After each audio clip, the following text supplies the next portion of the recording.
Another tip para dumami ang iyong customer. Siyempre, yung quality ng binibenta mong produkto o yung tinatahi mo. Nalaglag.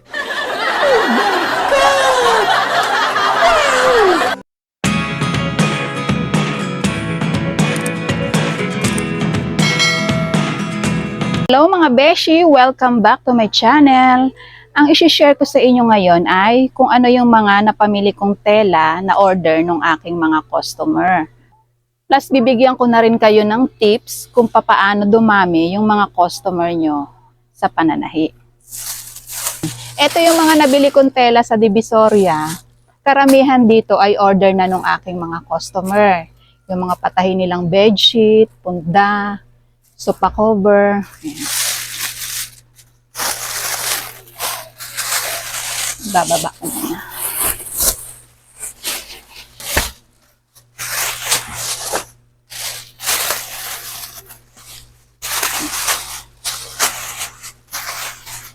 Ayan. Etong tela nito ay Canadian cotton. Nabili ko siya ng 60 pesos ang per yarda. Canadian cotton, hindi siya nakupas, makapal din yung kanyang tela. 60 pesos ang per yard. So saan ko to ginagamit? Ito order sa akin ng customer ko, bedsheet. 2 set na bedsheet na may kasamang punda. Ang Canadian cotton, ginagamit ko rin pang sofa cover, kurtina, kaya madalas yan ang ini-stock.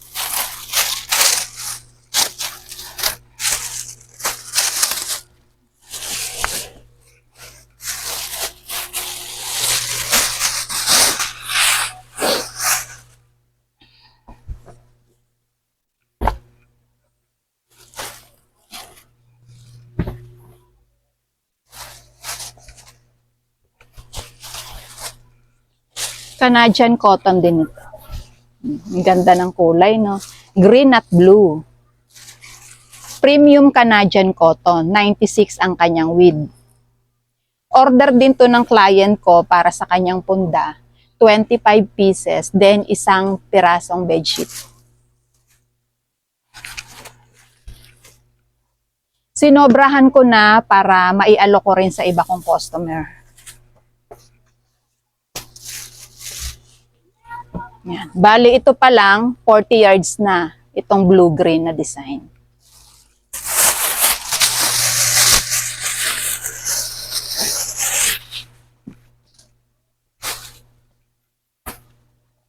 Ito naman, Canadian din. Wala pang may order pero bumili na rin ako dalang ganda ng tela. Pang-alok-alok na rin. Yan.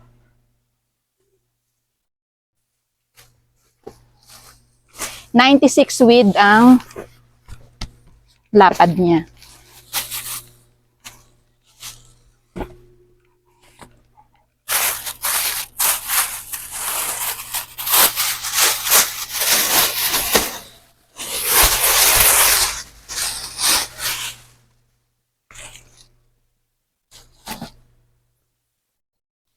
So, Canadian cotton din. 18 yards yung binili ko. Dahil ang ganda ng kanyang design. Minimalist aesthetic. Yan. Ilalagay ko na lang sa description box below yung kanilang address. At kung sino yung pwede nyong kontakin para pwede kayong umorder.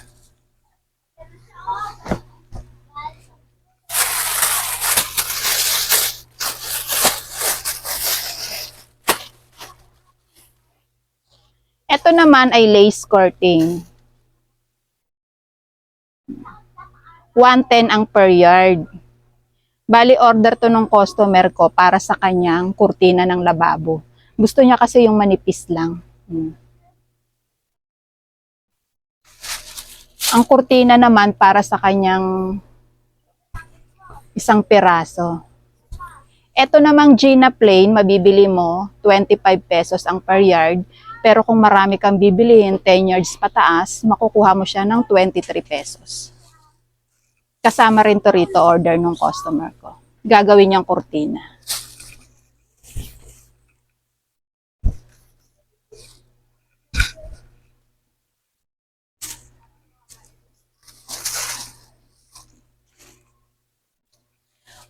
Meron talagang mga customer na, eto, tulad to, binayaran niya na, nagbayad na siya agad. Kaya yung ibang pera na sobra dun sa binayad niya, naibili ko na ng ibang tela na pwede kong i-alok sa customer. Tip number 1, para dumami yung customer mo sa pananahe, i-post mo siya sa Facebook. Gamitin mo yung internet kasi yun na yung usong-uso ngayon. Magkaroon ka lang ng 2 customer, kapag nagustuhan yung tahi mo, yung quality ng gawa mo, sila na mismo yung magbibigay ng customer mo. Sana all. O, comment kayo sa baba. Canvas na tela, ang bili ko ay 50 pesos ang per yard. So, saan ko ba ginagamit tong canvas? Ginagamit ko siya sa bag, pouch. Yung iba ko namang customer, ginagawa nilang, pinapatahin nila sa akin, throw pillowcase. Ang tela nito, yung medyo makapal. Ito yung sample. Yan.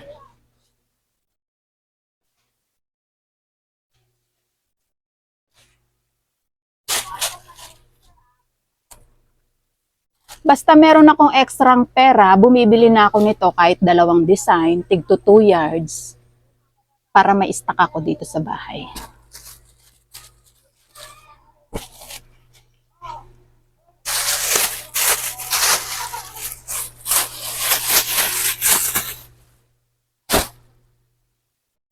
Plain Canadian cotton, 70 pesos ang per yard. Order na rin to ng client ko, 2 kulay, gagawin kong flat sheet or kumot. Na ang terno ng bedsheet at punda niya, itong printed. Printed na Canadian.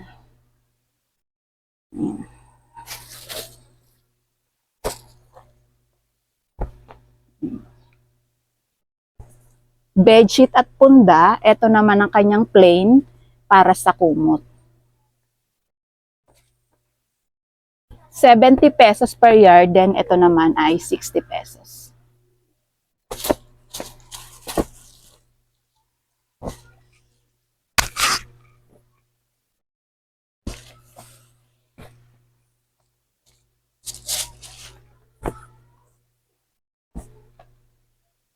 Then, tip ko rin sa inyo na kapag magpapa-order kayo, siguraduhin nyo rin na hindi utang pag dineliver nyo. Para yung binabayad nila sa inyo, yung puhunan mo at yung kita mo, mapapaikot mo pa siya. Kasi kung utang, wala ka nang gagamitin pang puhunan, pandagdag.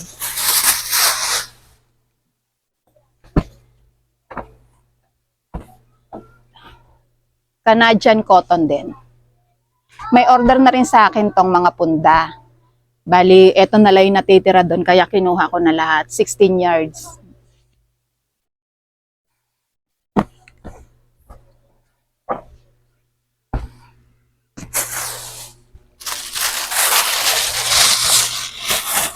Ang Canadian na tela, 2 klase. Isang premium Canadian cotton, mabibili mo ng 60 pesos ang yarda. Meron namang semi Canadian cotton. Ito naman, 40 pesos ang isang yarda. Kaya minsan yung iba nagtatanong, bakit ang mura ng tinda dun te? Tapos sa'yo ang mahal. Kasi ang gamit nilang tela, semi-Canadian lang. Pero pareho silang hindi nakupas. Magkaiba ng texture ng tela. Ayan. Ito yung semi-Canadian. Medyo manipis pero hindi siya nakupas. Ito namang premium, makapal siya na tela. Mararamdaman mo yan sa texture. Bumili ako nito para naman sa supot ng foam, yung with zipper. Naghahanap sila nung medyo mababa lang yung price. Then tip number 3, syempre magbibigay ka rin ng discount para babalik-balik sila sa iyo, diba?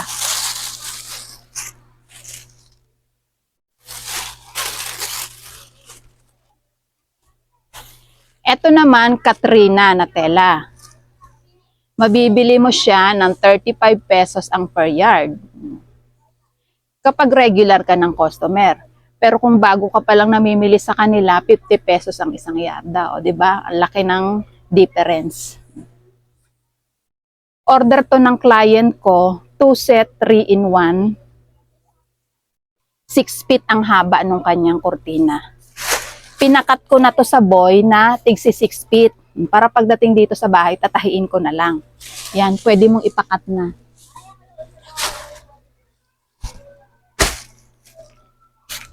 Ang pang center naman, napili niya itong plain lace. Ito yung pang center niya. Another tip para dumami ang yung customer, yung commitment. And then yung tiwala. Huwag mo sisirain. Kapag nangako ka, natatahiin mo siya ng ganitong araw at makukuha nila, dapat maibigay mo sa kanila. Diba? Para naman, wow, Sana all. ang galing ni ate, natapos niya agad. Kaya sila na mismo yung gagawa ng paraan para magkaroon ka pa ng customer at magpabalik-balik sila sa iyo. Ito naman ay euro na tela. Saan ko ba ito ginagamit? Sa sofa cover ng client ko. Meron na rin itong may-ari. Pag sofa cover, automatic, pag nagsukat ka, magda-down na agad siya ng kalahati.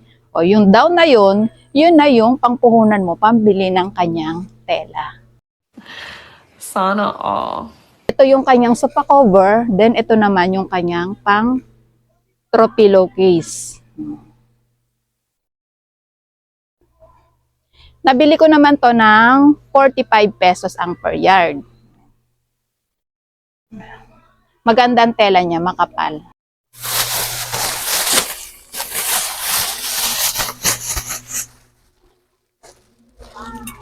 Bumili rin ako ng mga accessories tulad ng zipper. Ang bili ko dito ay 190 pesos, isang balot na. Size 3. Then bumili na rin ako ng slider. Ilalagay ko na lang sa description box below kung saan ko nabili yung mga accessories. Zipper, sinulid, then yung garter pang bedsheet. Abangan nyo na rin yung upload video ko kung saan ko nabili tong mga accessories. Ito lahat yung napamili ko sa Divisoria. Then kasama to. Ang ibang customer ang iba kong customer dito nag-down ng kalahati, yung iba naman nag-fully paid na kahit nabibilihin ko pa lang yung tela, di ba? Ganun sila ka-tiwala sa akin. Sana all. Minsan din kasi pagka nagustuhan nila, nagpapa-add sila ng punda, ng kurtina, kaya kailangan yung bibilihin mong design, ekstrahan mo na. Hanggang dito na lang po yung aking video. Marami pong salamat sa panonood. Please like, share, subscribe, and hit nyo na rin po yung bell button para lagi kayong updated sa mga video ko pa po na gagawin. Maraming salamat!